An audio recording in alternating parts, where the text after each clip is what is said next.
With me is Martha Maddox from Sumter County to show us how we're going to save big bucks at the supermarket. Welcome, Martha. Thank you, Julie. It's great to be here, and I'm ready to save money. What about you? Good. I need to save some big bucks at the grocery store. So what are your hints today? Well, the best thing to do is have a plan. When you get ready to go to the grocery store, have a plan, know what you're going to buy. That way you'll spend less, and you'll know what you're going to eat, too. Because if you kind of make some menus out and you can mix food items. For an example, if you're going to have a roasted chicken this week, well, if it's just two of you, you're not going to eat that whole chicken. So some of it's going to be wasted. So you could have roasted chicken one night for supper or dinner, and then you could have your chicken leftovers in soup, stew, or chicken salad. Or maybe make 3 meals out of that. Ooh, chicken enchiladas or something like that. Yeah. So kind of the cook once, eat twice or 3 times. Right, and know before you go to the grocery store that that's what you're going to do, and check and see if you've got those items in, you know, your pantries. Because every trip you make to the grocery store is going to cost you money. And time, which is sometimes even worse than, even more valuable than money. Right. So how does keeping a grocery list help us save money? Well, number one, if you have a list, and hopefully you're going to stick to it. Now, if I take my husband, he's going to do impulsive buying, so I don't take him because I want to stick to my list. The other thing, it saves you gas.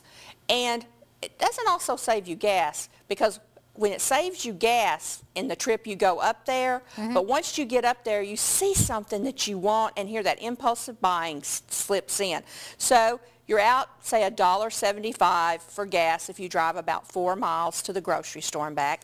Then you see some snack crackers you want, there's another $2.50. So $1.75 that you could have saved and $2.50 you could have saved. One of our favorite things that actually I got as a holiday gift one year is I have a little whiteboard with a magnetic whiteboard, and we stick it up on the side of our refrigerator.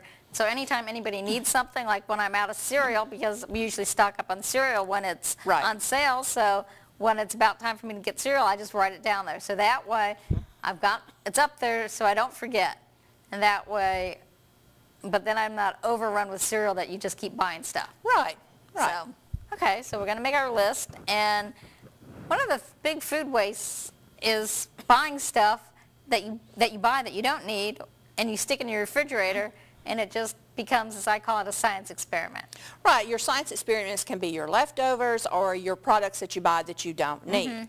So every time you throw food out, you're throwing money out. You've got to look at it that way. So either take and start keeping a journal.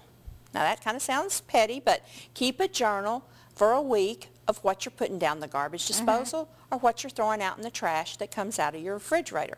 Then look at that and say, ooh, look at all the money. Yes. Then stop and think, what could I have done with that? So when you open that refrigerator door, if you did your planning ahead of time, you won't have to do this step because you know if you have leftover mashed potatoes, what you're going to do with them.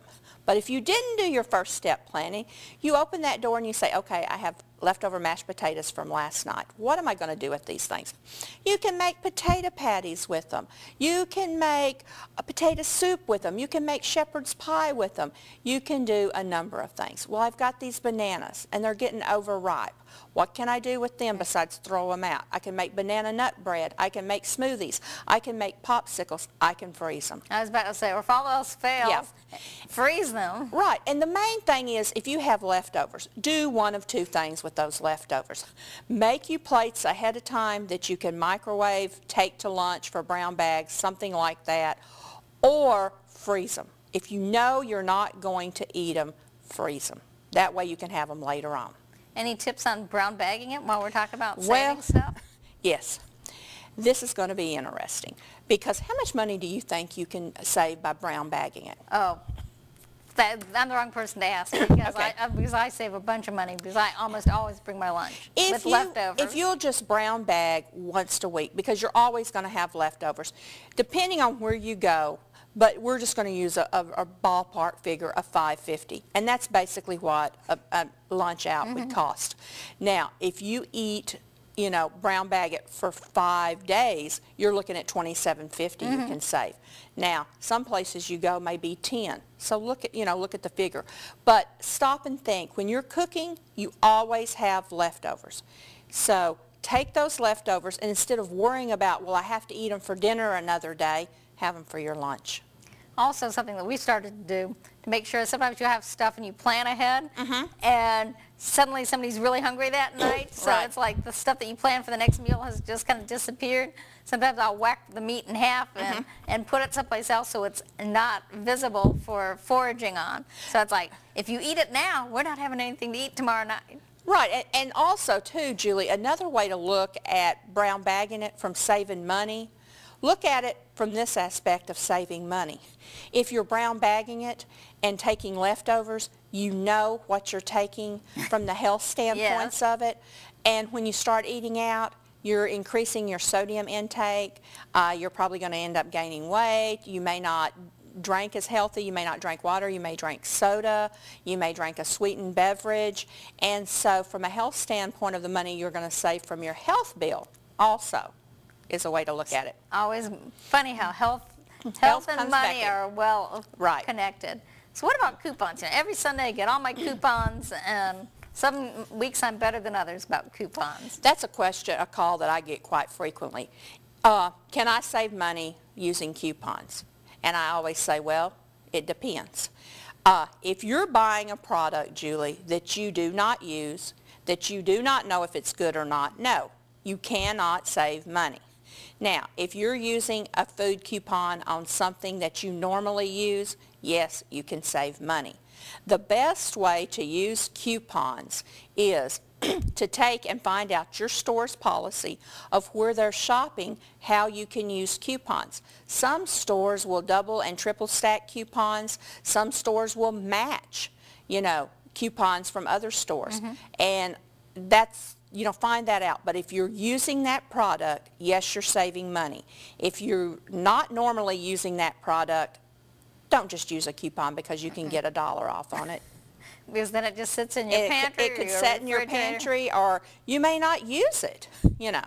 And so that's something to look at, because if you have an exotic spice, for an example, or an herb, and you're just using it because you get $1 off and the spice costs you $4, and you get it home and you don't like it, then there's $4 down the drain. That's true. I mean, spices, it's really easy to overspend. A lot of times if it's something really funky and I don't have it, I just don't put it in. Yeah, I'll use something else. That's true. So what about convenience items? Can we save money on buying convenience foods, or? Well, not really. But time's money sometimes. Well, but I'm going to tell you. Okay, oatmeal. I'm going to use oatmeal as an example.